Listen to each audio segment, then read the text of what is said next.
Que el Señor les bendiga. Amén. Primeramente les doy gracias al Señor por la vida, la salud y por todas sus bendiciones que Él tiene con mi vida.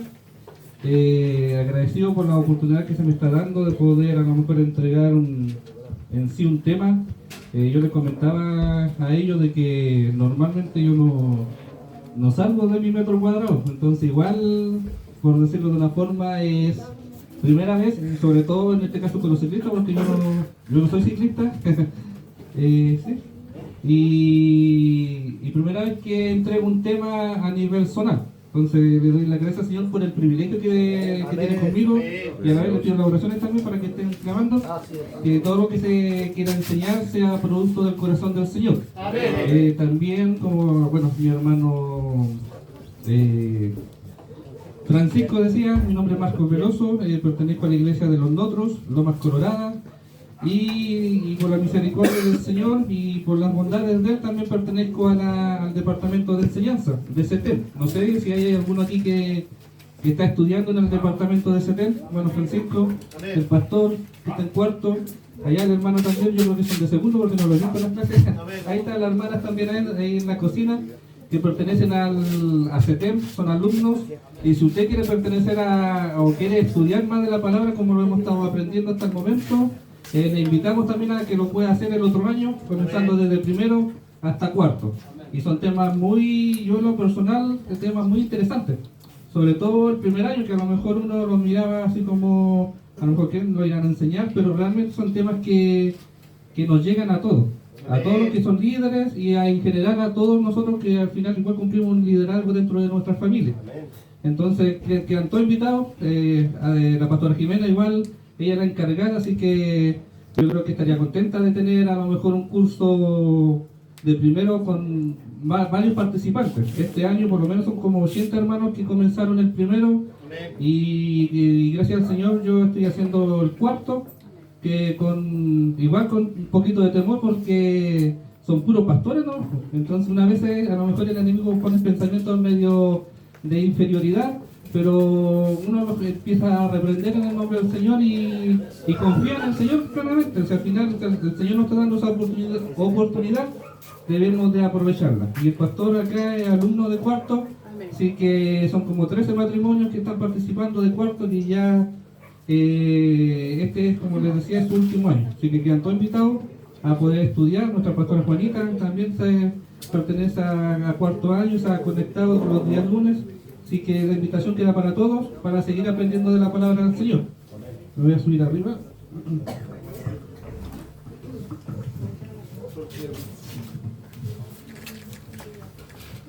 La estufa calienta. Y yo veía a la hermana que le seguía echando leche y yo estaba ahí ya medio acalorado. Así que, bueno, yo en el primer tema que entregaba el hermano Manuel, tomé unos apuntes, y varios de ustedes cuando le preguntaban cuál era la labor del ciclista, muchos dijeron a lo mejor llevar el evangelio hasta lo último de la tierra, ¿cierto? Igual uno dijo por ahí ir donde está la necesidad, otro dijo rescatar las almas, y me recordaba el lema del ciclista. La primera frase dice, el lema del ciclista misionero es llevar las almas al evangelio. Entonces el tema de hoy tiene en relación a eso, que como cristianos muchas veces nosotros, independiente seamos ciclistas o no, todos los cristianos pasa por eso, sufre eso, pero yo pensaba y decía, pero ustedes se van a meter, digamos, donde está el peligro. Ustedes están, entre comillas, nosotros a lo mejor, como les decía, estamos propensos a los ataques del enemigo, pero ustedes van porque dice la palabra que ustedes van a predicar el evangelio, ustedes van, digamos, donde está el peligro, por decirlo de una forma. Y la pregunta es, ¿cuántos están a lo mejor preparados? ¿Cuántos de ustedes están preparados para enfrentar al enemigo? ¿Cuántos de ustedes a lo mejor conocen al enemigo? Porque a lo mejor muchas veces nosotros ni siquiera como cristianos conocemos contra quién batallamos. Entonces el tema de este momento habla un poquito en relación a eso, que es sobre la guerra espiritual. Y nosotros, no sé cuántos de acá han hecho el servicio militar. Amén. Amén. Levante la mano.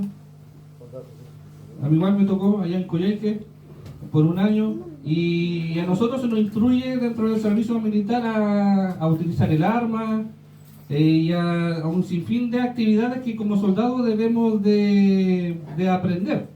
Después de que uno sale del servicio, todos los años se supone que nos hacen como un entrenamiento. Yo en lo personal, desde que salí, más de 20 años, ya nunca he ido. Entonces, por ejemplo, si ustedes me preguntan a cómo usar un arma, ya se me olvidó. Porque ya han pasado 20 años y ya no sé. A lo mejor ya han cambiado la arma, puede ser de otro estilo y todo lo que conlleva. Y ya uno no lo recuerda. Pero nosotros como soldados de Jesucristo debemos estar constantemente preparándonos para esta guerra espiritual porque estamos propensos a enfrentarlo cada día.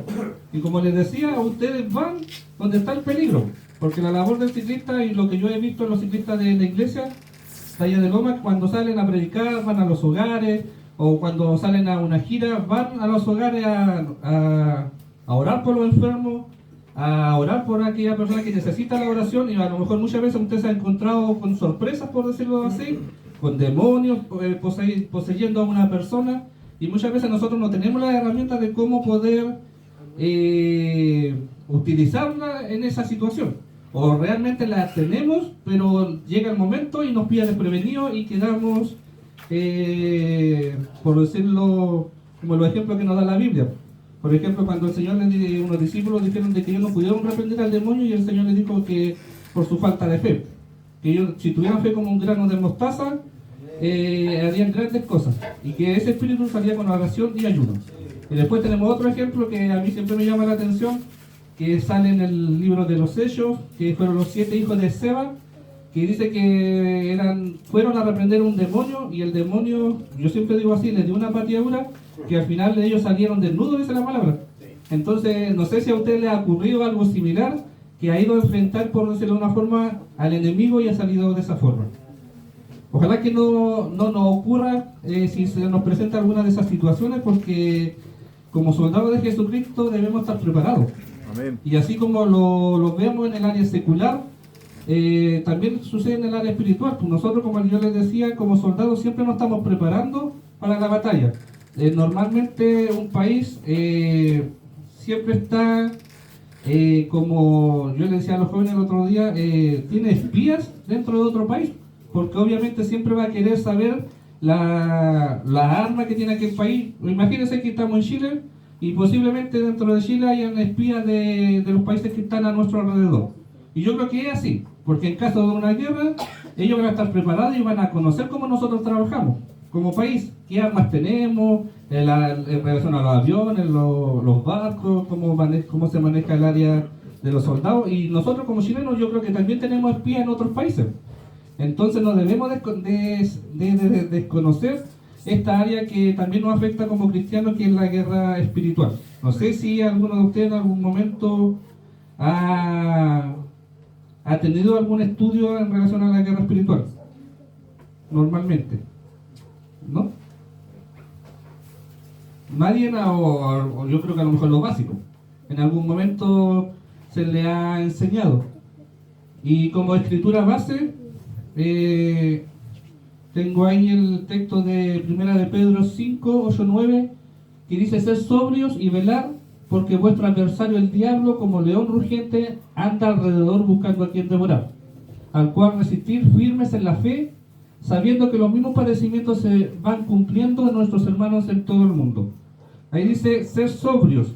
Eso quiere decir que debemos estar libres de intoxicación, libres de a lo mejor tener una mente clara, ser prudentes, ser sensatos y tener un control completo de nuestros sentimientos y de nuestros pensamientos. Eso significa que no debemos de dejarnos llevar por las pasiones juveniles, por las pasiones carnales, por las distracciones del mundo. Entonces, por eso cuando la palabra dice ser sobrios, no embriagarnos, que no debemos dejarnos como cristianos que las pasiones del mundo o las pasiones carnales nos distraigan, porque es ahí cuando el enemigo ataca, lo que veíamos en una parte del tema que dio el hermano Manuel. Después dice y velar. Cuando dice y velar, significa que debemos estar alertas, debemos estar atentos, vigilantes, que debemos estar despiertos, y es todo lo opuesto a negligencia. Yo no sé cuántos de los de aquí a lo mejor están atentos a los ataques del enemigo. Posiblemente a lo mejor hasta el momento hemos sido negligentes y lamentablemente hemos estado durmiendo en un sueño espiritual. Y el enemigo ha hecho con nosotros lo que él ha querido. Después dice, porque vuestro adversario, el diablo, y ahí obviamente ya nosotros todos conocemos quién es nuestro adversario, es un oponente, el que se nos opone a nosotros cuando queremos recibir alguna bendición de parte del Señor, es el diablo, calumniador, es el acusador que siempre está ahí a lo mejor a nosotros atacándonos, recordándonos cuáles son nuestros pecados. Y ahí muchas veces el enemigo nos ataca y nos voltea de una forma porque nos recuerda nuestro pasado. Pero ahí nosotros debemos de recordar que, como lo dice la palabra, que fuimos hechos nueva criatura. Y si el enemigo nos ataca recordando nuestro pasado, usted tiene que recordar de que usted ahora es una nueva criatura. Dice, como león rugiente, anda alrededor buscando a quien devorar.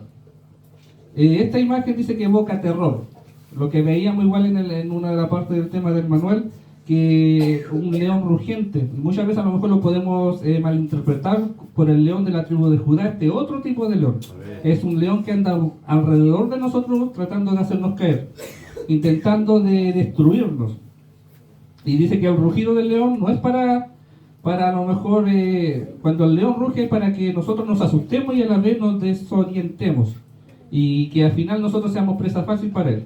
A lo mejor el león puede estar rugiéndonos alrededor de nosotros con diferentes problemas, situaciones, y a lo mejor el león lo que está haciendo, rugiendo a nuestro oído, posiblemente esté distrayéndonos, y cuando ya nos vea débil nos va a mandar el mordiscón, como podríamos decir. Entonces dice, anda alrededor. El diablo nos ataca al azar. El diablo a lo mejor no está atacando a la persona que está afuera porque la tiene segura. El diablo a quien ataca a nosotros que estamos dentro del Evangelio. A nosotros que conocemos lo que Cristo ha hecho en nuestra vida y que a lo mejor lo que nosotros podemos entregar para que otra persona también se entregue a Cristo. El enemigo no está ni ahí, por decirlo de una forma, en atacar al que está afuera porque lo tiene seguro. El enemigo va y nos va a querer atacar a nosotros porque nosotros somos la piedra de tropiezo, por decirlo de una forma. Nosotros somos quienes le hacemos frente. Dice, buscando a quien devorar, que la meta del diablo es la destrucción total. Él quiere destruir nuestra fe, quiere destruir nuestro testimonio, quiere destruir su vida espiritual y va a hacer todo lo posible hasta para destruir su vida física. Posiblemente a lo mejor esté pasando alguna situación, algún problema, porque a lo mejor el enemigo lo está atacando porque quiere destruirlo. Y a lo mejor va a buscar el área donde más débil se encuentre y lo va a hacer. No busca herirlo, sino que busca devorarlo.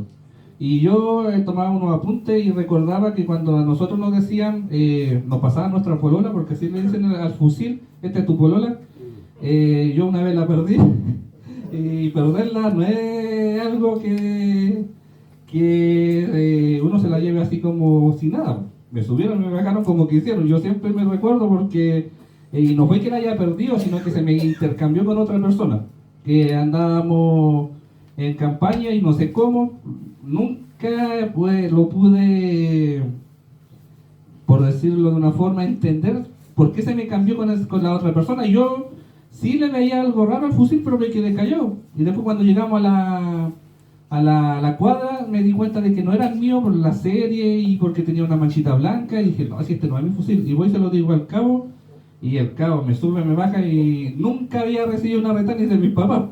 Entonces es peligroso muchas veces perder el fusil, y para nosotros como cristianos nuestro fusil es la espada, y es peligroso cuando usted deja su espada por cualquier lado y no la utiliza. Entonces a nosotros lo que se nos decía de que el fusil era para matar, y siempre se nos dijo eso de que no era como para herir al enemigo, sino que era para matarlo. Y yo me acuerdo que en una de las ocasiones estábamos haciendo guardia, y en el lugar donde a mí me tocaba estaba al frente de una plaza, y a nosotros se nos instruía de que debíamos de gritar alto, si no me equivoco era como una frase, alto, ¿quién vive? Algo así, santo y seña, eso, santo y seña. Y venía un curadito, y el curadito como que se venía acercando, y nosotros estábamos autorizados a poder disparar. Yo podía haberlo disparado sí o sí, y a lo mejor no lo hubiese asuntado, no sé. Pero yo, si le hubiese disparado, lo hubiese matado porque el fusil era para matar. El fusil se creó para matar, no para a lo mejor herirlo. Entonces, nosotros con la palabra del Señor se nos creó para poder instruirnos nosotros y tenerlo como herramienta para cuando el enemigo nos ataque. Usarlo como la espada, como se nos enseña a través de la palabra. Entonces, yo no sé cuántos de ustedes a lo mejor están utilizando su fusil, a su polola. Entonces, la idea obviamente es que como cristianos, y lo que siempre se nos enseña dentro de las iglesias, es poder utilizar la palabra del Señor. Que cuando el enemigo viene a atacarle al oído, a rugirle como un león, usted pueda atacarlo con la palabra, así como lo hizo Jesucristo en el desierto. El diablo igual se sabía la palabra, pero es que el Señor le debatió con palabras. Y muchas veces nosotros el error que cometemos es que no le demostramos la palabra. ¿Y por qué no le demostramos la palabra? Porque lamentablemente en nosotros no está la palabra. No está el interés de estudiar, no está el interés de buscar al Señor a lo mejor a través de la Biblia, de conocerle más. Y creemos que son otras cosas por las cuales le podemos conocer que sí son verdad, pero le conocemos completamente a través de la palabra. ¿Y a quién busca el león? Busca a los desprevenidos. Yo no sé si usted hoy en día se encuentra desprevenido. Si a lo mejor está durmiendo, como le decía anteriormente, espiritualmente. Y a lo mejor si es así, este es un tema que a lo mejor nos viene a despertar, a instar a que no nos quedemos dormidos, que debemos estar atentos a los ataques del enemigo. Después dice, al cual resistir. Dice que significa que debemos de ponerle contra, debemos de resistir, debemos de mantenernos firmes, de oponernos con determinación. Y la resistencia para nosotros es cuando nosotros le obedecemos a Dios, cuando usted y yo nos sometemos al Señor. Ahí nosotros le hacemos resistencia al enemigo. Y cuando usamos la armadura del Señor. Entonces, después dice, firmes en la fe. Y nuestra fe es el fundamento de nuestra resistencia. Cuando nosotros estamos firmes en la fe, ese es el fundamento con el cual nosotros vamos a resistir al enemigo. Y una fe débil o vacilante, obviamente va a tener las puertas abiertas para que el enemigo entre. Si su fe es débil, o si su fe es baja, por decirlo de una forma, va a dejar las puertas abiertas para que el enemigo entre a su vida y lo devore, como dice la palabra, porque anda buscando a quien devorar. Y cuando una fe es firme, o cuando su fe está basada sobre la roca, a usted lo hace inquebrantable. Cuando usted está fundamentado sobre la roca que es Cristo, usted es inquebrantable. ¿Por qué? Porque Jesucristo ya ganó la pelea que nosotros a lo mejor estamos peleando hoy en día. Por eso que la palabra se nos dice que debemos de resistir al enemigo. Ni siquiera eso nos invita a que debemos de pelear o de buscarle y buscarle pelea, sino que dice que debemos de resistirlo. Porque la pelea ya se ganó. El Jesucristo la ganó en la cruz. Que a lo mejor el enemigo pensó que lo había derrotado, pero al tercer día nuestro Señor resucitó y le dio un golpe en la cabeza. Y esa es una promesa que tenemos desde el libro de Génesis. De cuando Jehová da una sentencia y dice de que el enemigo le iba a herir en el talón al hombre, pero el hombre le iba a herir en la cabeza. Y eso es lo que significa con la muerte de Jesucristo, que el enemigo pensó que lo había matado, pero solamente le dio un mordiscón en el talón, pero cuando el Señor resucitó le dio un golpe en la cabeza que lo dejó, para nada, como se podría decir. Y dice, sabiendo que los mismos padecimientos se van cumpliendo en nuestros hermanos en todo el mundo. Y eso es algo que debemos de entender, que no solamente nosotros estamos pasando por esta situación de guerra espiritual, o a lo mejor usted hoy en día está sufriendo algún ataque del enemigo. Todos los hijos del Señor están propensos a los ataques del enemigo. Y la palabra ahí nos dice, sabiendo que los mismos padecimientos se van cumpliendo en vuestros hermanos en todo el mundo. Todos los cristianos están sufriendo padecimientos. Y muchas veces nosotros nos meditamos en lo que a lo mejor aquellos misioneros están predicando el evangelio y están en una guerra mucho peor que nosotros. Y como yo siempre digo, y se lo he comentado a veces a los hermanos en los estudios bíblicos, nosotros muchas veces nos ahogamos en un vasito de agua por un problema X y nos damos cuenta de que nuestros hermanos alrededor del mundo están sufriendo persecuciones mucho más severas que nosotros mismos. y nos meditamos en el privilegio que tenemos de poder alabar al Señor, de poder estar aquí en un estudio bíblico, de poder tener culto todos los días, y que otros a lo mejor no tienen esa posibilidad. Entonces debemos de recordar que el enemigo ataca a todos los hijos del Señor. Amén. Dice, nosotros debemos estar conscientes de que la guerra espiritual existe y que está siendo liberada en el mundo. Y que no es un conflicto entre naciones, sino que es un conflicto espiritual. Y muchas veces nosotros como cristianos no le tomamos el peso a lo que es guerra espiritual. Por eso yo le he preguntado cuántos de ustedes a lo mejor han estado en algún seminario o tema en relación a guerra espiritual. Y a lo mejor ninguno levantó la mano, a lo mejor alguien sabe pequeños tips o pequeñas porciones, pero a lo mejor nunca lo hemos dedicado a lo mejor a esta área específica de lo que es guerra espiritual. Y yo no les voy a decir de que en este tema de 45 minutos o una hora se les va a enseñar todo lo que es en relación a guerra espiritual, porque no es así. Lo que es guerra espiritual abarca hartos temas y eso tendríamos para muchas clases. Nosotros dentro de la iglesia se entregó este tema de guerra espiritual a los hermanos, en este caso a los profetas, en el verano, y eran más de 24 temas. Entonces yo creo que de lo que vamos a ver hoy día solamente el 5 o máximo el 10% de todo lo que puede abarcar lo que es la guerra espiritual. Entonces también es para que ustedes cuando lleguen a sus hogares a lo mejor se dediquen y escudriñen su Biblia para poder conocer al enemigo. Dice, es una batalla invisible que tiene lugar en el mundo espiritual. Nosotros debemos de reconocer de que hay dos mundos, uno espiritual y el carnal, como normalmente nosotros lo mencionamos. Hay un mundo celestial y un mundo terrenal. En el celestial está el Señor y en el terrenal está el enemigo. Y nosotros vivimos en el terrenal. Entonces debemos estar conscientes de que el enemigo existe. Porque muchas veces dentro de las iglesias, hasta a lo mejor usted ha escuchado, hermanos, de que no lo mencione, no mencione al diablo, no lo mencione. Y no es así, porque si usted o si nosotros no conocemos a nuestro enemigo, vamos a estar propensos, como les he dicho anteriormente, a los ataques del enemigo, y vamos a estar propensos a que nos voltee, porque no haga caer. Entonces dice, en esta guerra invisible cada creyente está comprometido, lo que veíamos anteriormente.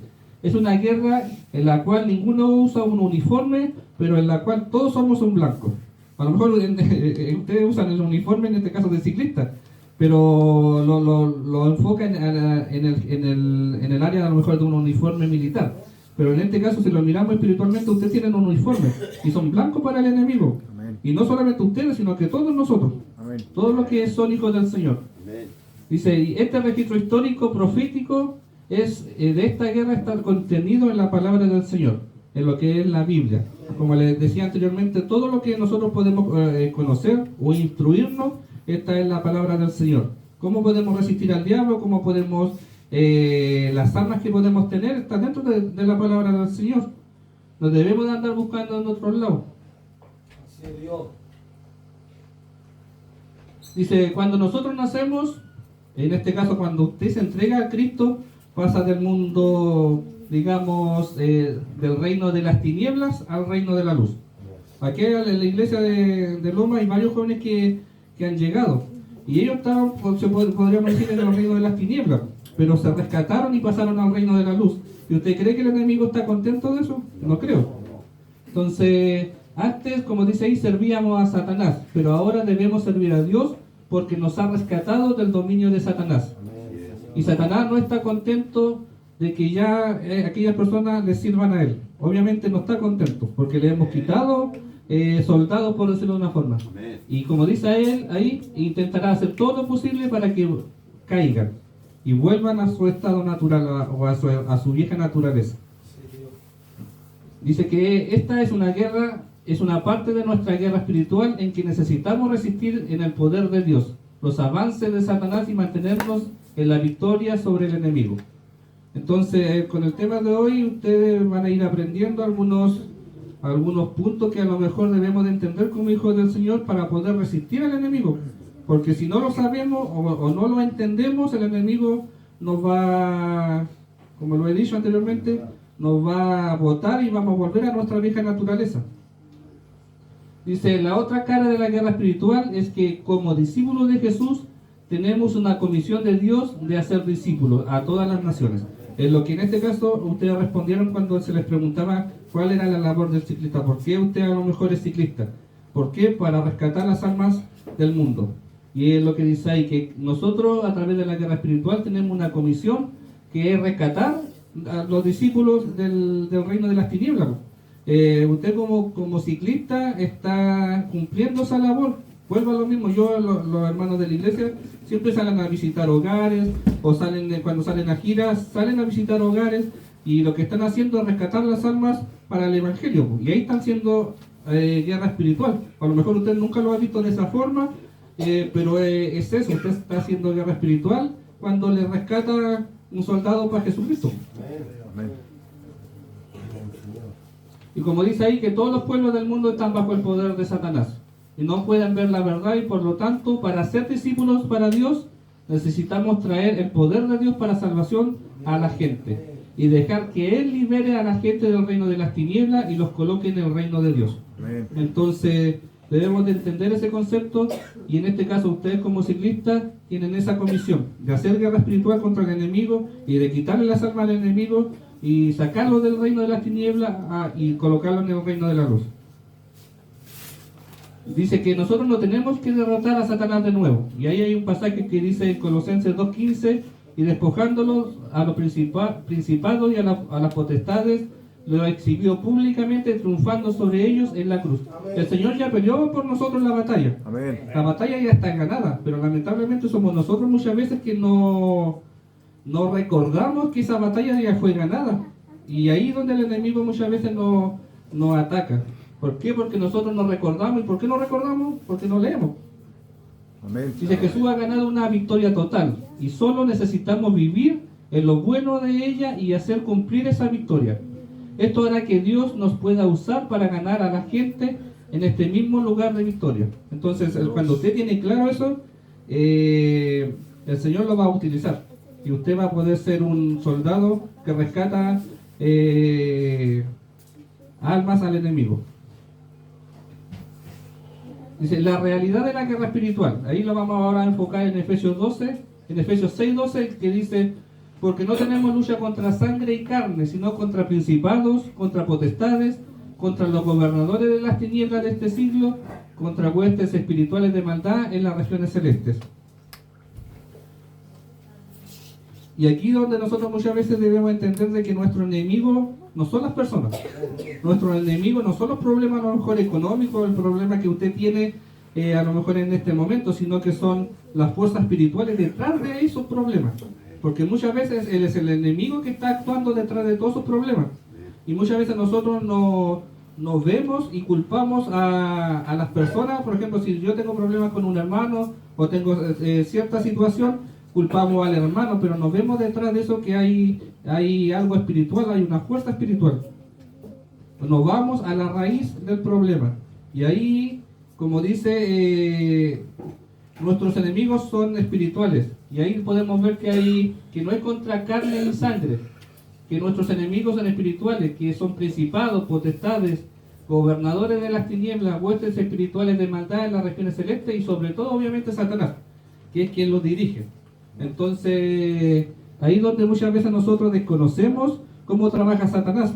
Y eso ya es otro tema, que es parte de guerra espiritual, que cómo conocer o cómo conocemos a nuestro enemigo. Y muchas veces, como les decía anteriormente, lo que menos hacemos es conocer a nuestro enemigo.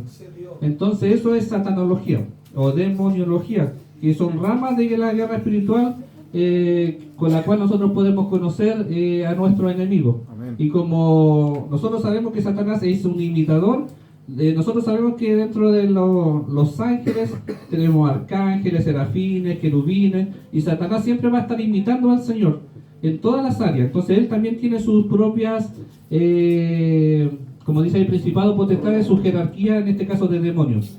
Y Satanás siempre va a estar tratando de imitar al Señor en todo.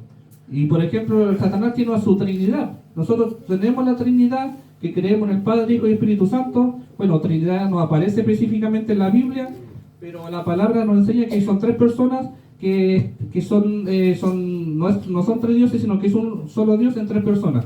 Y Satanás sucede con lo mismo, pues Satanás igual tiene su trinidad, pero en este caso es su trinidad satánica.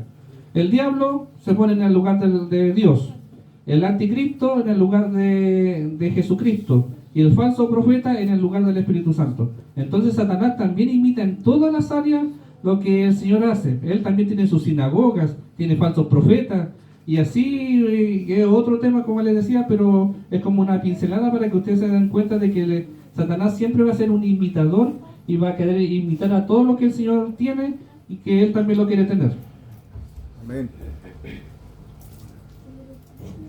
La naturaleza de la guerra espiritual, que son las tácticas del enemigo, dice en el versículo 25, sabiendo Jesús los pensamientos de ellos, les dijo, todo reino dividido contra sí mismo es asolado, y toda ciudad o casa dividida contra sí misma no permanecerá. En Mateo 12:25. Y ahí debemos de ver cuáles son las tácticas que Satanás usa. Menos mal no me gané. Dice que una de las tácticas del enemigo es el engaño y la mentira. Nosotros sabemos de que Satanás es el padre de la mentira y su arma principal es la falsedad.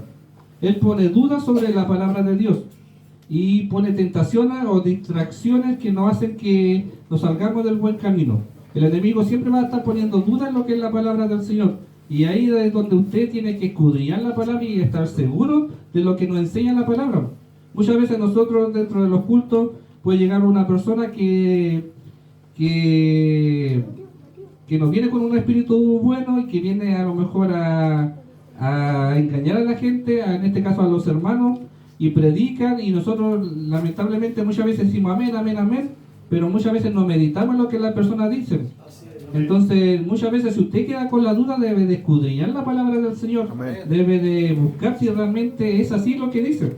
Y muchas veces nosotros en cosas tan mínimas usamos dichos que para nosotros dicen, no, que la palabra dice tanto, ayúdate que yo te ayudaré, que hay que dar hasta que duela, no, que la palabra dice Dios es amor y fuego consumidor, que la palabra dice esto, que la palabra dice esto otro, y que nunca la palabra lo dice así.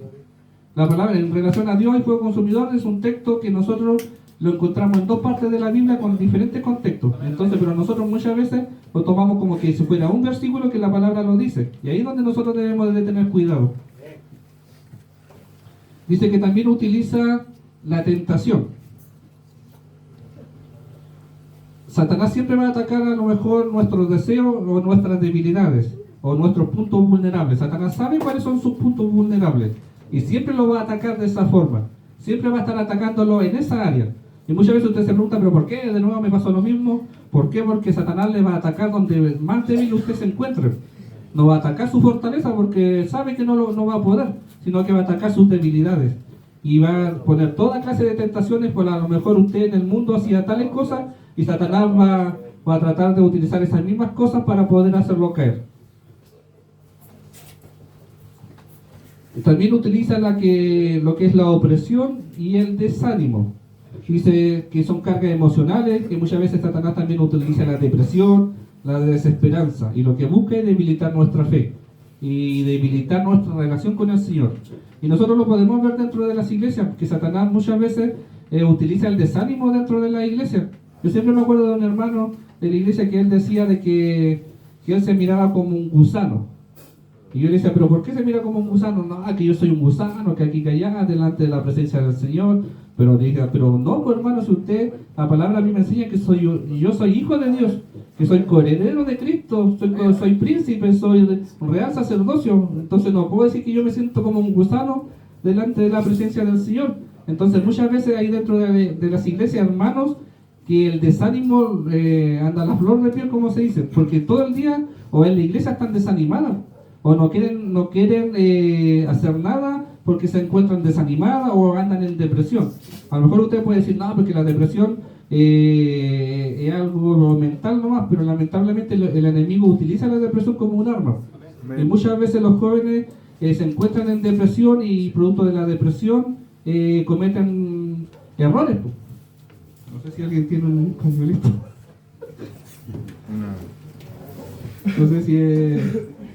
Es de la estufa, weón. Pero que el Señor nos bendiga y que a lo mejor, si a lo mejor en nuestra vida hay algún espíritu de depresión, pueda ser quitado. Podamos reprenderlo en el nombre del Señor. Y también utiliza división y confusión dentro de las iglesias, dentro de las familias, dentro de nuestras relaciones. Y lo único que él quiere es destruir la unidad. Siempre el enemigo va a querer provocar división dentro de las iglesias y sobre todo dentro de las familias. ¿Por qué? Porque como siempre hemos dicho, la familia es la base de la sociedad. Si la familia no está funcionando bien, lamentablemente la iglesia a lo mejor no va a funcionar bien, porque la familia es la base.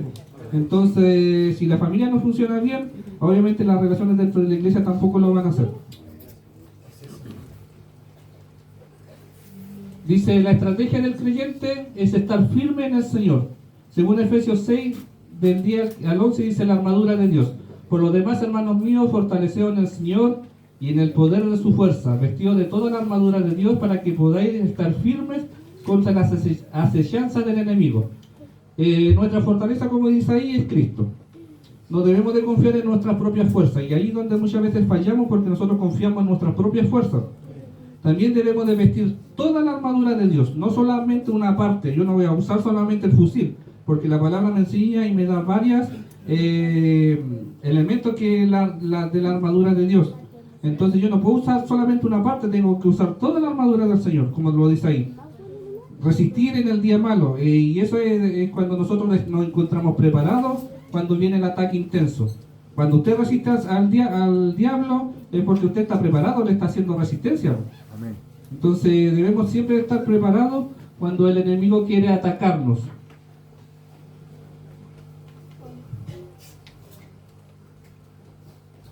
Y las piezas de la armadura de Dios, bueno, eso es algo que siempre hemos ido escuchando. Tenemos el cinto de la verdad, que es como lo que sujetaba en este caso al soldado. Y ahí nosotros debemos de recordar de que cuando Pablo a lo mejor da esta palabra es porque él se encontraba en prisión. Y posiblemente él veía un soldado y a través de la figura de aquel soldado romano sacó el ejemplo para nosotros hoy en día poder tener que en relación a las piezas de la armadura del Señor. Por ejemplo, yo buscaba y veía de que el cinto, o cuando dice el cinto de la verdad, antiguamente sabemos que usaban túnicas. En este caso los judíos usaban túnicas. Entonces cuando obviamente iban a pelear con la túnica, se iban a enredar y se iban a caer. Entonces, ¿qué ellos hacían cuando decían se ceñían los lomos? Era que agarraban la túnica, no sé de qué forma, pero como que la enrollaban y se la colocaban entre las piernas y se la doblaban en la cintura y se colocaban en el cinto, para que ellos pudieran ser libremente de poder correr y atacar al enemigo, porque con la túnica larga hasta los pies no lo iban a poder hacer. Entonces por eso quise ceñirse nuestros lomos, era ese el gesto de ceñirse los lomos, de subirse la túnica y dejárselo como tipo short, por decirlo de una forma, para que se pueda entender. Entonces eso era lo que tenían que hacer ellos cuando iban a la batalla, porque si iban con la túnica hasta los pies, lamentablemente se iban a caer. O no iban a poder ganar. ¿Por qué? Porque le iba a molestar. En relación a la coraza de justicia, dice que esa era la coraza que le cubría el cuerpo. Y sobre todo lo que hacía era cubrirle todos los órganos, digamos, de acá, de esta parte. Esa era la coraza. Entonces nosotros, cada uno de esos elementos es para que nosotros como soldados nos vistamos de eso y le hagamos frente a Satanás. El calzado es la presta del Evangelio de la Paz. Y ahí me llama la atención, bueno, yo la otra vez lo había visto y dentro de la iglesia en algún momento lo dimos como ejemplo. El calzado de los romanos en este caso tenían púas abajo, y con esas púas ellos como que se mantenían firmes en el suelo, pues. Entonces era difícil de poder voltearlo o poder derrotarlo. Entonces lo mismo nos enseña la palabra, que nuestro calzado tiene que tener esas púas, que es en relación a la paz del Evangelio. Cuando usted va a predicar el Evangelio, a lo mejor se va a encontrar con esta situación y usted tiene que estar con los pies firmes sobre la tierra, pues. Tiene que estar bien fundamentado en relación a lo que es la palabra. El escudo de la fe, que a lo mejor es un arma defensiva con la cual usted se defiende de los ataques del enemigo. El yelmo de la salvación, que viene siendo la parte de la cabeza, que cubre su mente, y muchas veces nosotros nos utilizamos el yelmo y el enemigo ataca nuestros pensamientos y nos hace caer. ¿Por qué? Porque a lo mejor no estamos con el yelmo de la salvación, no estamos cubriendo nuestra cabeza. lo que a lo mejor el enemigo lo primero que hace es nuestra mente. Y la espada del Espíritu, que es la palabra de Dios. Y esa es un arma ofensiva con la cual nosotros a lo mejor resistimos al diablo, atacamos al diablo. Entonces, esas son partes de la armadura de un soldado, que es lo que pueden ver ahí. Tenemos ese, viene siendo el casco de la salvación, el yelmo, la coraza, que viene siendo lo que cubre el pecho, digamos, del soldado, el cinto, el escudo, el calzado y la espada. Entonces, como les decía, a lo mejor Pablo veía y dio este ejemplo porque él veía al soldado con el cual a lo mejor lo cuidaba en aquel momento y Dios nos dio esa enseñanza. Entonces, a través de la palabra nosotros también podemos rescatar que como hijos del Señor, como soldados del Señor, debemos estar aprestos y debemos tener la armadura, usar la armadura. A lo mejor usted tiene la armadura ahí, botada, por decirlo de una forma, y no la usa. Y estamos propensos a los ataques del enemigo. O a lo mejor utiliza ciertas partes y el Señor nos manda a usar toda la armadura del Señor.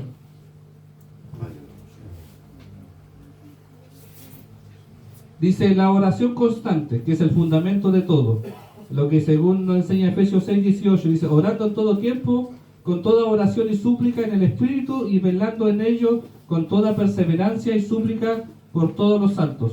Entonces siempre debe estar la oración en todo tiempo, y no solamente en los momentos de crisis, que a lo mejor muchas veces estamos acostumbrados que cuando nos sucede algo, le oramos al Señor, pero a través de la palabra nos dice que en todo tiempo.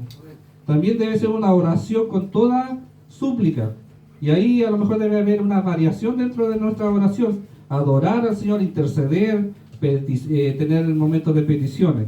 También debemos de orar por todos los santos, interceder por aquellas personas que a lo mejor están pasando la misma situación de nosotros.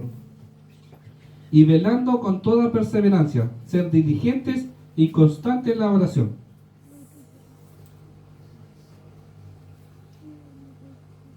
Dice, para recordar, nosotros no estamos solos. La guerra, como le hemos visto hasta el momento, es una guerra real. Pero el Señor a nosotros nos ha provisto de todas las herramientas necesarias para poder vencer. Y debemos de recordar de que la guerra ya está vencida. Y solamente nosotros debemos de confiar en lo que dice la palabra del Señor. El Señor ya venció a Satanás en la cruz, cuando fue crucificado y cuando resucitó. Y un llamado de acción es invitar a los oyentes a vestirse con toda la armadura y a vivir en la verdad y a orar sin cesar. Y que la victoria, como les decía anteriormente, es de Cristo. Recordar que la victoria final ya ha sido ganada por Jesús en la cruz. Y nuestra parte es mantenernos firmes en Él. Y muchas veces nosotros creemos de que a lo mejor la victoria, el enemigo nos derrota y todos los pensamientos que puede poner en nuestra vida. Pero como nos viene a recordar la palabra, la victoria ya fue ganada. La victoria ya se ganó y debemos de confiar en lo que dice la palabra. Porque la victoria ya está ganada, nosotros solamente debemos de resistir al enemigo. Y ahora vamos a pasar a una parte práctica, que, bueno, ya la pregunta que decía ahí, ¿qué piensa usted en relación a lo que dice ahí? ¿Puede un cristiano ser poseído por un demonio? ¿Qué cree usted? ¿Están de acuerdo que un cristiano no puede ser poseído o están a favor de que un cristiano puede ser poseído por un demonio? No sé si alguien quiere decir algo, decir algún comentario, decir algo. La idea es que sea algo participativo. ¿Por qué cree que no puede ser poseído? Ahí atrás, hermano. Amén. Lo que pasa es que un verdadero cristiano no tendría que llegar a ser poseído por un demonio. Lo mismo que cuando decimos, cuando hay un cristiano que anda en la carne. No hay cristiano que anda en la carne. Un verdadero cristiano no puede andar en la carne. Eso sí. ¿Algún otro que quiera aportar algo en relación a esa pregunta? ¿Quién cree que a lo mejor un cristiano puede ser poseído? Yo creo que no, porque desde que nosotros aceptamos al Señor en nuestro corazón, Él está con nosotros, pues, Él pelea la batalla con nosotros. ¿Ya? ¿Alguna otra opinión? ¿O alguien quiere aportar algo en relación a esa pregunta?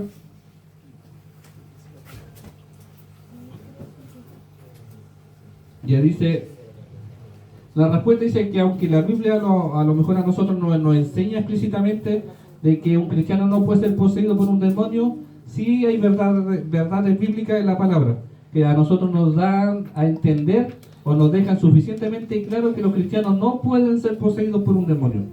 Un cristiano no puede ser poseído por un demonio. No puede. Porque lo que decían los hermanos, cuando usted acepta a Cristo en su corazón, el Espíritu Santo mora en su vida. Y el que está morando en nuestra vida es el Espíritu Santo, y el enemigo no puede estar en la misma habitación, por decirlo de una forma, que el Espíritu Santo. Si usted es realmente un hijo del Señor y es realmente una persona que aceptó a Cristo en su corazón, el enemigo no lo puede poseer. ¿Me entiende? No podemos decir que cierto hermano está poseído si es cristiano y hemos visto a lo mejor durante toda su vida, o hemos visto fruto y sabemos que es un cristiano. No podemos decir que el hermano está poseído por un demonio, porque no es así lo que decía el hermano. Un cristiano no puede ser poseído porque nosotros aceptamos a Cristo en nuestro corazón, y ese es el Espíritu Santo que mora en nosotros. Y cuando usted acepta a Cristo en su corazón el Espíritu Santo a usted lo regenera, el Espíritu Santo lo bautiza, el Espíritu Santo mora en su vida, el Espíritu Santo lo sella y el Espíritu Santo lo llena. Entonces las primeras 4, lo que es la regeneración, el bautismo, la morada y el sello del Espíritu Santo, eso ocurre solamente una vez en la vida, que es en el momento que usted acepta a Cristo en su corazón. Pero la llenura del Espíritu Santo, eso puede ocurrir en cualquier momento, en cualquier situación de su vida, en la iglesia, cuando esté cantando, en su casa, no sé. La llenura del Espíritu Santo ocurre todas las veces que sean necesarias. Y eso es lo que nosotros como cristianos debemos de entender, que hay una gran diferencia entre ser poseído por un demonio y ser atormentado o influenciado por un demonio. Ahí está la diferencia. ¿Por qué? Porque la posesión demoníaca involucra un demonio que tiene el control directo y completo sobre los pensamientos y sobre las acciones de una persona. Cuando una persona es poseída por un demonio, lo toma completamente. Y ahí vemos el ejemplo del Gadareno, que dice que el Gadareno se autoflagelaba, se dañaba. Entonces, cuando una persona es poseída por un demonio, eso ocurre y ocupa todas las áreas de la vida de la persona. Y un cristiano no puede ser poseído porque el Espíritu Santo mora en él. Dice, y la opresión o influencia demoníaca implica un demonio o demonios atacando espiritualmente a una persona o incentivándole a ella hacia un comportamiento pecaminoso. Eso es lo que a lo mejor el enemigo hace con nosotros, nos oprime. Hay una influencia a lo mejor en nuestra vida, y a lo mejor si a un cristiano le sucede eso, no es que sea poseído por un demonio, sino que está siendo atormentado por un demonio. Y bueno, todos en algún momento a lo mejor hemos sido atormentados porque el enemigo va a buscar, o nos va a buscar a nosotros, como dice, como león rugiente que anda a nuestro alrededor tratando de hacernos caer, tratando de devorarnos. Y eso es lo que nosotros leemos ahí sobre la opresión. Pero el enemigo no va a entrar en su vida, porque el que está morando en su vida es el Espíritu Santo. ¿Se entiende, cierto? Amén. Dice que tenga en cuenta que en todos los pasajes del Nuevo Testamento que tratan sobre la guerra espiritual, no hay instrucciones para echar un demonio fuera de un creyente. A los creyentes se les manda que resistan al diablo. Lo que nosotros leemos en Santiago 4:7 o 1 de Pedro 5:8-9, que debemos de resistirlo, no echarlo fuera. Entonces nosotros como cristianos no podemos creer que el demonio se apodera de nosotros. Y si a lo mejor lo vemos en alguna persona, es ahí donde debemos de entrar a analizar si realmente esa persona aceptó a Cristo en su corazón. Porque posiblemente a lo mejor no lo ha aceptado. Y posiblemente por producto de que esa persona no lo ha aceptado en su corazón, el enemigo se apodera de ella, de todas las áreas de su vida. Y ahí es lo que nosotros vemos como la naturaleza del hombre. Que en Primera de Tesalonicenses dice que 5:23 dice, y el mismo Dios de paz os santifique por completo, y todo vuestro ser, cuerpo, espíritu, alma y cuerpo sean guardados irreprensible para la venida de nuestro Señor Jesucristo. Nuestro espíritu, como les decía anteriormente, cuando usted acepta a Cristo en su corazón, el espíritu que muere en su vida es el Espíritu Santo. Y el enemigo lo que puede hacer es a lo mejor atormentar su cuerpo y su alma, en el sentido de atacar su mente y sus emociones. pero va a estar ahí como tratando de acecharlo, pero no de poseerlo, para que se pueda entender y tengamos claro ese concepto. Nosotros como cristianos no podemos creer de que el enemigo se apodera de nosotros, porque no es así. Nosotros vive el Espíritu Santo. Mora el Espíritu Santo en nuestra vida. Nosotros no estamos viviendo en el Antiguo Testamento, que en el Antiguo Testamento el Espíritu Santo se apartaba de las personas y eran por tiempos momentáneos. Por ejemplo, lo vemos en el caso de David. Si no me equivoco, en el Salmo 51 dice que no, el Señor, que no aparte tu espíritu de mí. Porque David sabía que el Espíritu del Señor podía apartarse de él. Y eso ocurría en el Antiguo Testamento, que el Espíritu Santo moraba por tiempos en la persona, por momentos. Pero cuando bajó la presencia del Espíritu Santo en el Pentecostés, y tenemos la promesa del Señor de que el Espíritu Santo iba a morar en nosotros. Y ya es algo permanente, no es algo de que, porque yo a lo mejor me fui, entre comillas, mi espíritu anda abajo, que no oro, o que a lo mejor no leo mucho la palabra y en mi fe ando menguando, ando más carnal, como dijo el Manuel. Quiere decir de que el Espíritu Santo no está en mi vida. El Espíritu Santo sigue estando en mi vida. El tema está en que yo soy el que no le da la pasada para que Él habite en todas las áreas de mi vida. Amén. Y yo se lo ponía como ejemplo a los hermanos en los estudios bíblicos. Le decía de que, y siempre lo hemos escuchado, de que cuando nosotros le damos o dejamos que el Espíritu Santo more en nuestra vida, debemos darle permiso a que entre a todas las áreas de nuestra vida. Es cuando usted a lo mejor invita a una persona a su casa y le dice, siéntese como en su casa. Y si usted me invita a su casa y me dice, siéntese como en su casa, yo no sé, yo voy a abrir el refrigerador, voy a sacar lo que quiero, voy a ir a la pieza, a lo mejor voy a tirar un sueñito. ¿Por qué? Porque usted me está diciendo que me siente como en su casa. Pero si nosotros lo vemos al área espiritual, muchas veces nosotros nos permitimos al Espíritu Santo que more en todas las áreas de nuestra vida. Amén. Y hay ciertas áreas de nuestra vida en las cuales nosotros no le hemos abierto la puerta para que Él pueda entrar. Y es ahí muchas veces donde el enemigo nos ataca. Y aquí tengo otro ejemplo que lo encontramos en el libro de Mateo 12, 43 al 45, que dice: el espíritu inmundo que vuelve. Dice: cuando el espíritu inmundo sale del hombre, anda por lugares secos buscando reposo y no lo halla. Entonces dice: volveré a mi casa de donde salí. Y cuando llega, la halla desocupada, vacía y ordenada. Entonces va y toma consigo otros 7 espíritus peores que él. Y entrando, moran allí, y el postrer estado de aquel hombre viene a ser peor que el primero. Así también acontecerá a esta mala generación. Lo que nos da a entender el Señor de que cuando se expulsa un demonio de una persona, la casa queda desocupada, barrida y adornada.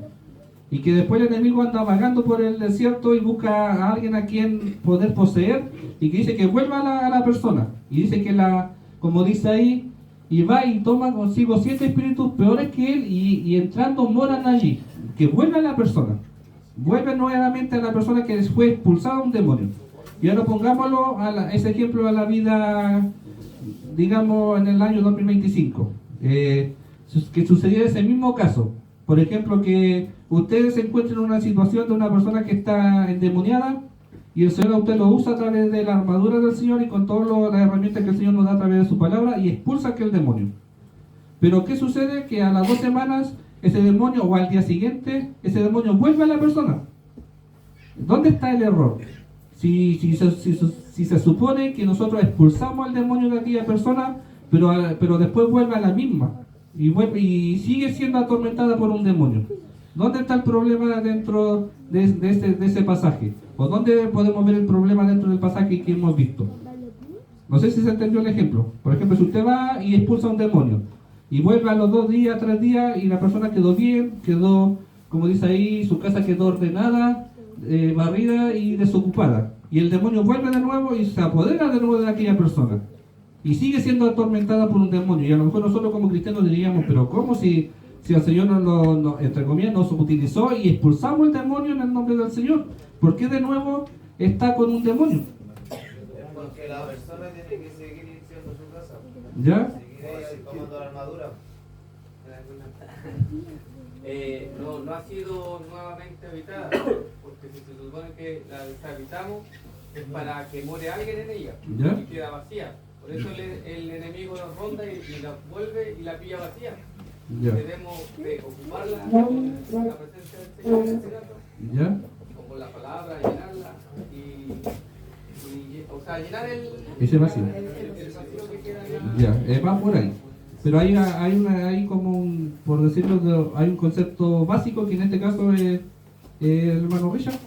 Sí, por desobediencia. ¿Ya? Porque cuando un profeta estaba con las personas, saca el demonio y después deja una palabra para que no no sigue. ¿Ya? Ese es objeto de desobediencia. Ya. ¿Alguna otra opinión? Aceptar aquí por eso. Ya. Ahí está el tema. Es que a lo mejor esa persona nunca aceptó a Cristo en su corazón.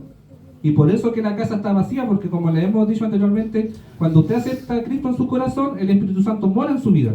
Y nuestra casa está llena, porque está morando el Espíritu Santo. Y queda como dice ahí, barrida y adornada. ¿Por qué? Porque cuando ocurre un evento de la expulsión de un demonio, esa casa queda barrida y queda ordenada.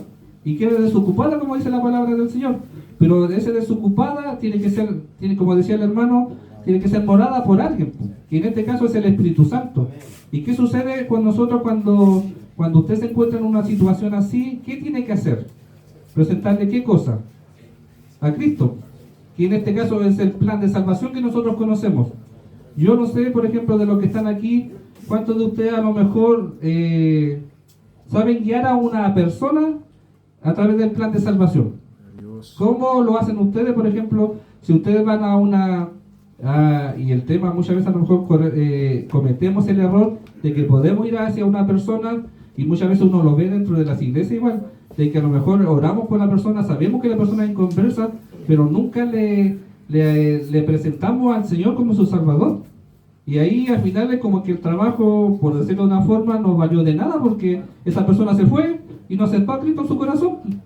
Entonces nosotros como cristianos, ustedes como ciclistas, cuando salen a evangelizar o salen a orar por una persona que no conoce al Señor, tienen que presentarle a Cristo a esa persona.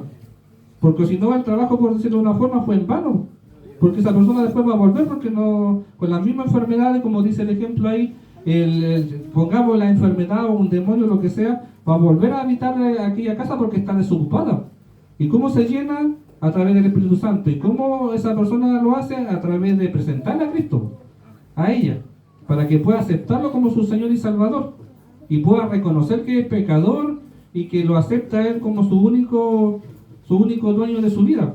Y si no hacemos ese proceso, como decíamos, el trabajo, entre comillas, no fue el 100% lo que a lo mejor nosotros queríamos. ¿Por qué? Porque esa persona no conoció a Cristo, esa persona, su casa va a estar vacía y en algún momento el enemigo va a volver a apoderarse de ella. No sé si se entiende el concepto. Amén. Disculpa, tendría que ir acompañada con una confesión de fe. Eso, que esto es lo que conlleva el plan de salvación. Y por eso yo le hacía la pregunta, si ustedes, ¿cómo presentan a una persona inconversa, le presentan al Señor? No sé si alguien que se atreve a lo mejor a explicar cómo le presenta a Cristo a la vida de aquella persona que no lo conoce. ¿Cómo lo lleva a que él confiese que Jesucristo que es su Salvador? ¿O nunca se ha topado en esa situación? Juan 3:16. ¿Ya? Pero por ejemplo, si usted me tuviera que evangelizar a mí, ¿cómo lo haría? Presentando el plan de salvación primeramente. ¿Ya? ¿Y cómo lo presenta usted o cuáles son sus palabras, por decirlo de una forma, que usted utiliza? ¿Cómo lo haría usted? Por ejemplo, ¿cuál es su nombre? Lo conozco hace tiempo, pero no recuerdo su nombre. Marcelo, Mi hermano Marcelo, ¿cómo usted me presentaría a Cristo a mí? primeramente por el medio de la escritura. ¿Ya?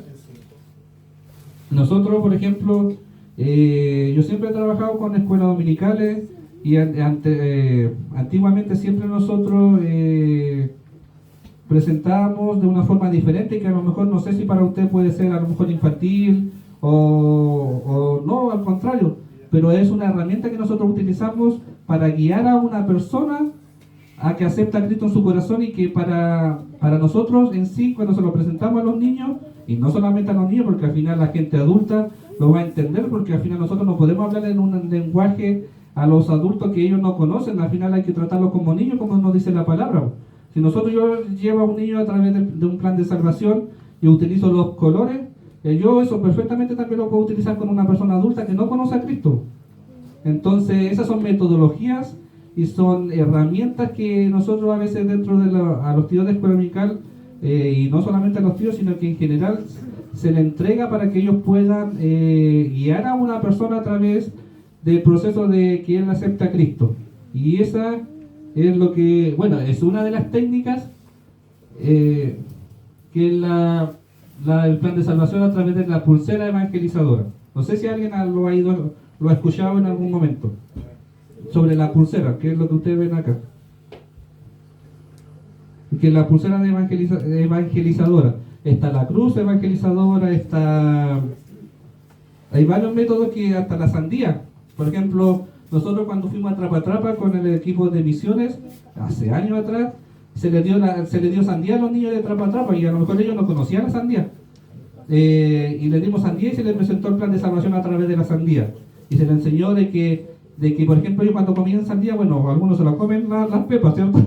Yo a las personas se las saco, pero por ejemplo las pepas, como son negras, representaban el pecado, y los rojos representaban la sangre de Jesús que derramó en la cruz y limpió nuestros pecados.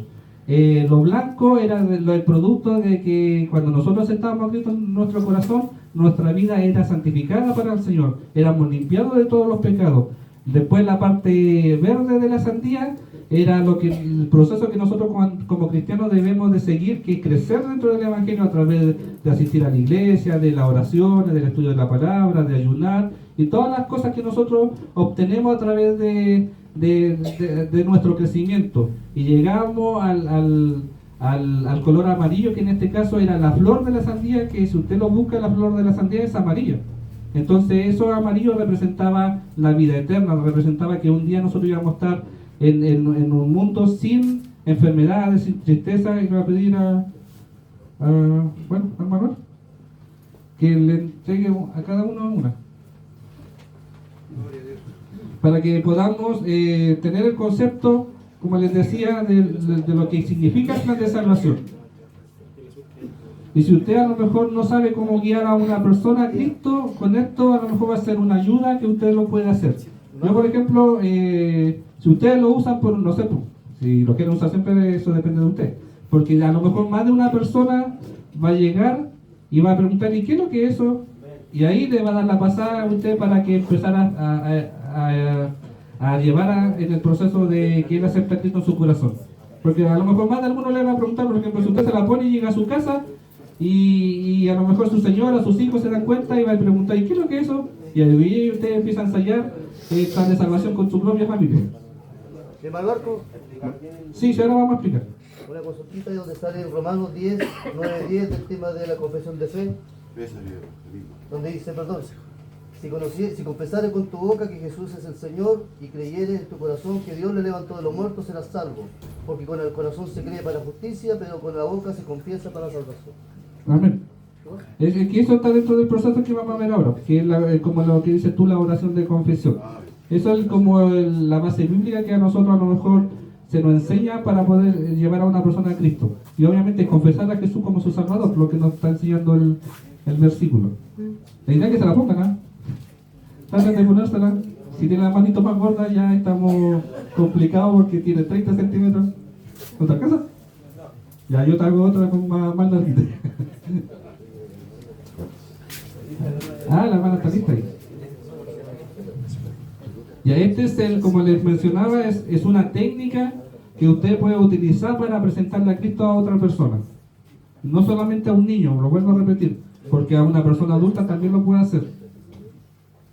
Y es una herramienta que usted puede utilizar para guiarse, para poder entenderlo de una mejor manera.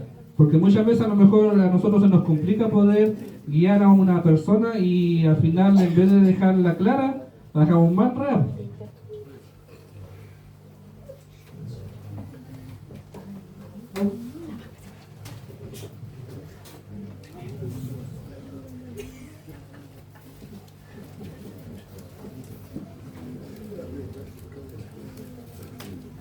La pastora acá está, siempre me acuerdo de ella porque cuando nosotros hacíamos seminarios coranicales, ella participó en uno de los seminarios y ahí dentro de los seminarios también se les daban estas técnicas cuando fue a Lomas Coloradas. Siempre me acuerdo que cuando fue a Lomas Coloradas. ¿Por qué? Porque también ahí andaba mi suegra, sin saber que iba a ser mi suegra, pero andaba ahí en los seminarios de escuela dominical.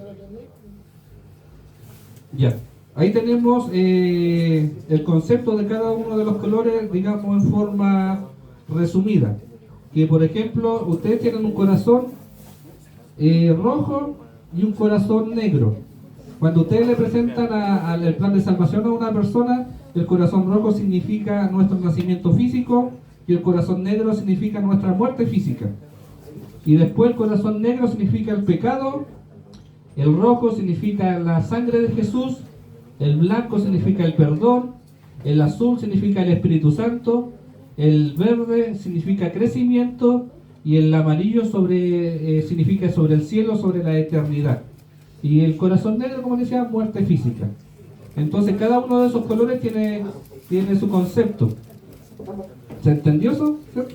Después, por último, yo le mando la diapo al hermano Francisco y él se lo hace llegar a cada grupo.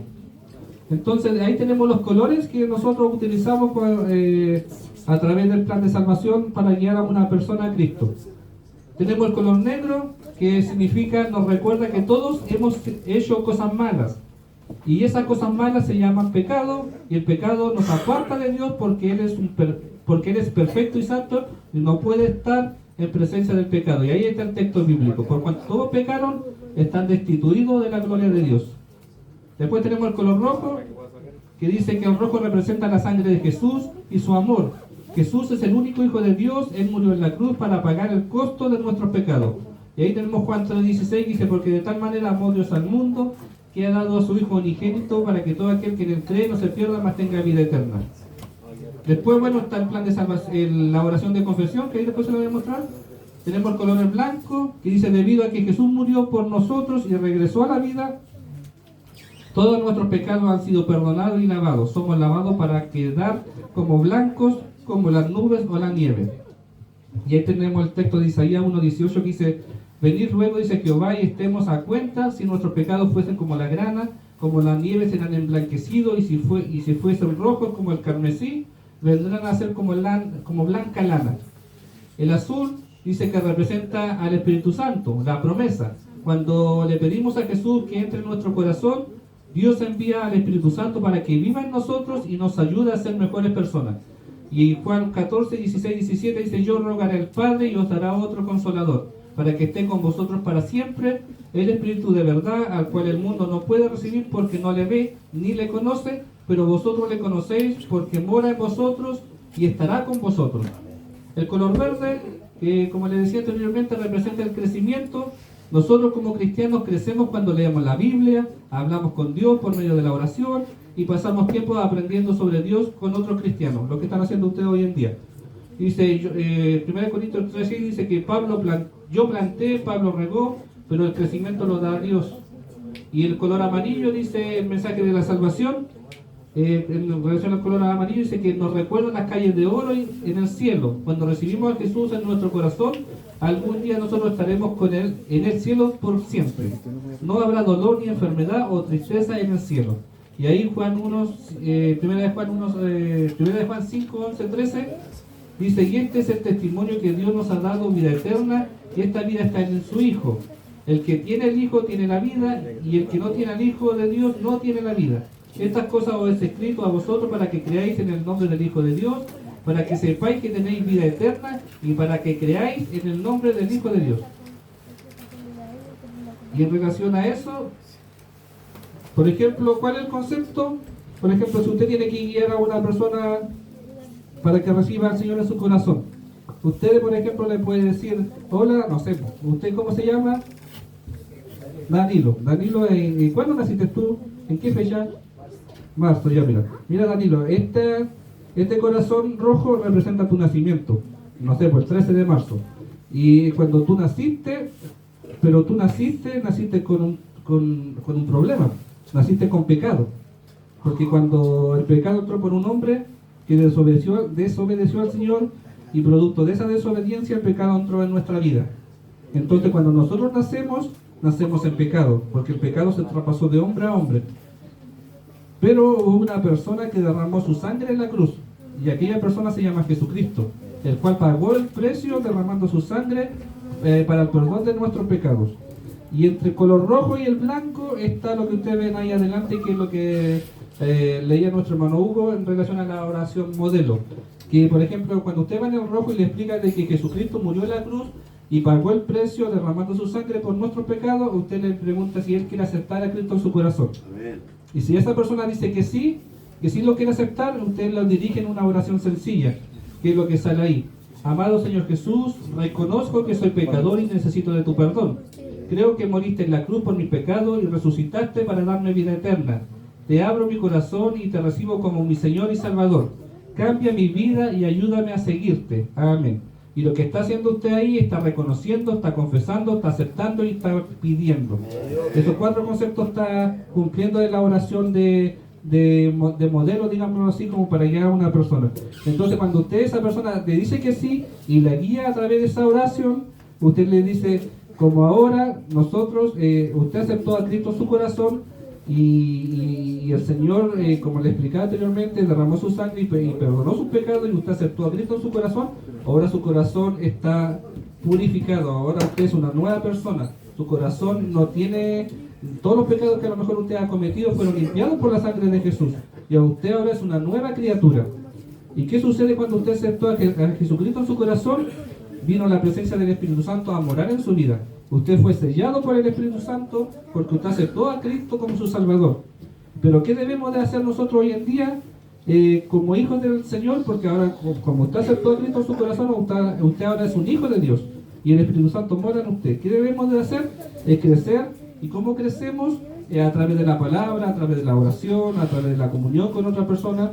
Bueno, uno a los niños le dice que vayan a la escuela dominical, que asistan a la iglesia, a los estudios bíblicos y todas las instancias que hay para poder aprender. ¿Para qué? Para que cuando llegue nuestra muerte física, nosotros estemos en el cielo, en las moradas que el Señor tiene preparado para cada uno de nosotros, donde no va a haber tristeza, no va a haber enfermedad, y no va a haber nada que afecte nuestra vida. ¿Por qué? Porque nosotros, como aceptamos a Cristo en nuestro corazón, somos hijos de Él y Él nos tiene una morada preparada.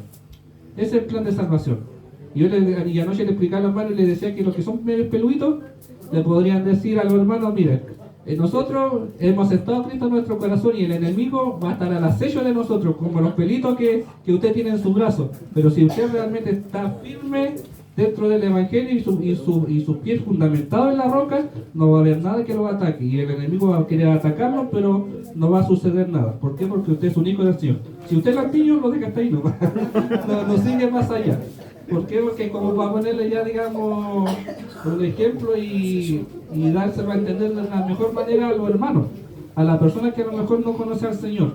Entonces, que el Señor nos ayude y que a lo mejor si se nos presenta en algún momento la oportunidad de presentar a Cristo a una persona, a lo mejor podamos usar este método, que a lo mejor es más entendible para nosotros y más fácil de poder guiar a una persona. Entonces, lo que a lo mejor nosotros deberíamos de aprender son los conceptos y los textos bíblicos que a lo mejor pudimos ver ahí en la presentación, para que nosotros a través de la palabra también les fundamentemos a la persona. Entonces ese es un regalo para cada uno de ustedes, para que le presente el plan de salvación a una persona. Y lo puede ensayar, porque por ejemplo si usted lo anda trayendo normalmente en la mano, ya el negro, el corazón rojo significa mi nacimiento, el negro el del pecado, Cristo murió en la cruz, acepto a Cristo como mi Salvador y soy santificado, purificado, y la presencia del Espíritu Santo mora en mi vida. Tengo que crecer a través de la palabra, la oración, para cuando yo muera esté en el reino del Señor, lo que Él tiene preparado para mí y lo que representa cada corazón. No sé si lo entendieron. Y la idea es que lo puedan poner en práctica, y sobre todo ustedes que, como decía su lema, traen las almas al Evangelio.